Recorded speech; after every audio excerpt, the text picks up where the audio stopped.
సింగపూర్లో వినాయకుని టెంపుల్కి వచ్చాము. ఇక్కడ ఎలా ఉంటుందో మీరు కూడా చూసేయండి. బయట అయితే ఇలా ఉందండి.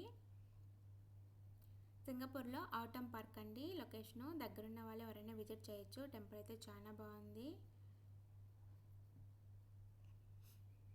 శ్రీ లయన్ సిద్ధి వినాయకర్ టెంపుల్.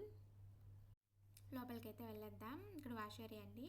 మన థింగ్స్ ఉంటాయి కదా, అవి లాకర్లో పెట్టుకొని సేఫ్గా ఉంచడానికి అయితే మనకి $1 ఇస్తే లాకర్స్ ఇస్తారండి. ఇక్కడ పెట్టేసుకోవచ్చు మనం. మేము వెళ్ళిన రోజైతే ఫుల్ రెయిన్ అండి. గొడుగులు అట్లా పెట్టేసుకున్నాం. చూసారా, అక్కడ టోకన్స్ అయితే ఇస్తారండి అర్చన చేయించుకోవడానికి స్వామివారి పూజకి. అవి తీసుకొని మనం ఇచ్చేస్తే స్వామివారి పూజ అయితే చేస్తారు. ఇక్కడ మెయిన్ థింగ్ అంటే 108 చుట్లు తిరిగి మనం కోరిక అనుకుంటే ఖచ్చితంగా నెరవేరుతుందండి. అదైతే చాలా నమ్మకం ఇక్కడున్న భక్తులకి. మన హిందువులనే కాదండి, ఈవెన్ ఫారినర్స్ ఇక్కడ ఉండే వాళ్ళు కూడా చాలామంది వచ్చి తిరుగుతూ ఉంటారు. అదైతే చాలా బాగా అనిపించింది నాకు. స్వామివారికి పూజ చేస్తూ ఉన్నారు.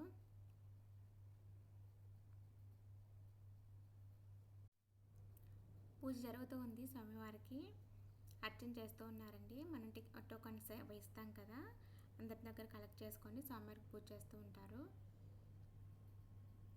మనం దీపాలు కూడా పెట్టొచ్చు అండి. సపరేట్గా $1 ఇస్తే దీపం అయితే ఇస్తారు. మనం సపరేట్గా పెట్టొచ్చు. ఇక్కడ విభూది ఎలా పెడుతున్నారు స్వామివారు.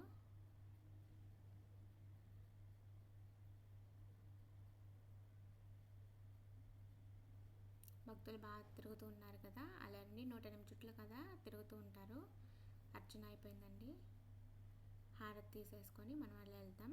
ఇక్కడైతే మనకి అర్చన చేయించుకున్నాం కదా, మనకి అరటిపండు, పూలు, పళ్ళు అలా ఇస్తారండి.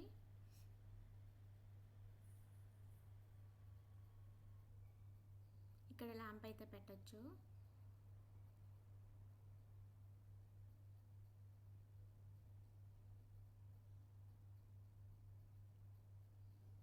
అర్చన చేయించుకున్న వాళ్ళకి విభూది, కుంకుమ ప్యాకెట్, అరటిపళ్ళు, పువ్వు వేస్తారండి.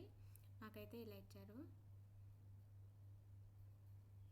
అవి తీసేసుకొని అట్లా వెళ్దాం. ఇక్కడ వాటర్ తాగడానికి కూడా డిఫరెంట్గా ఉందండి. అంటే ఈ ప్లాస్టిక్ ఉన్నాయి కదా కాగితంతో, ఇవి హాట్ వాటర్ అయినా కూల్ వాటర్ రెండు ఉంటాయండి. రెండు అయితే మనం తీసుకోవచ్చు. ఈరోజు స్వామివారికి ప్రసాదంగా మనకి పెట్టారు పులిహోర, పొంగలి, లడ్డు పెట్టారండి. ఈవెన్ కొందరు మొక్కుబడి అట్లా ఉంటుంది కదా, వాళ్ళు కూడా ప్రసాదం పెడుతూ ఉంటారు. లేదా ఇక్కడ టెంపుల్ వాళ్ళైనా ప్రొవైడ్ చేస్తూ ఉంటారండి. మనం హ్యాపీగా తినేసేయచ్చు స్వామివారి ప్రసాదం. వాళ్ళ విషెస్ నెరవేరినప్పుడు ఇలా పెడుతూ ఉంటారు కదా. ఆ రోజైతే కేసరి, పొంగలి, వడ, ఇడియప్పం, సాంబార్ వేశారు. బాగుంది. హ్యాపీగా తినేసి ఇంటికి వచ్చేసాం. ఇక్కడే కదండి మన హిందూ టెంపుల్లో మనకి వెళ్తే ఖచ్చితంగా ప్రసాదాలు పెడుతూ ఉంటారండి. మనమైతే హ్యాపీగా తినేసి రావచ్చు. వీడియోస్ నచ్చినట్లయితే ఒకసారి లైక్ చేయండి. మీకు ఎలా అనిపించిందో కామెంట్ చేయండి. Thank you for watching. Please subscribe my channel.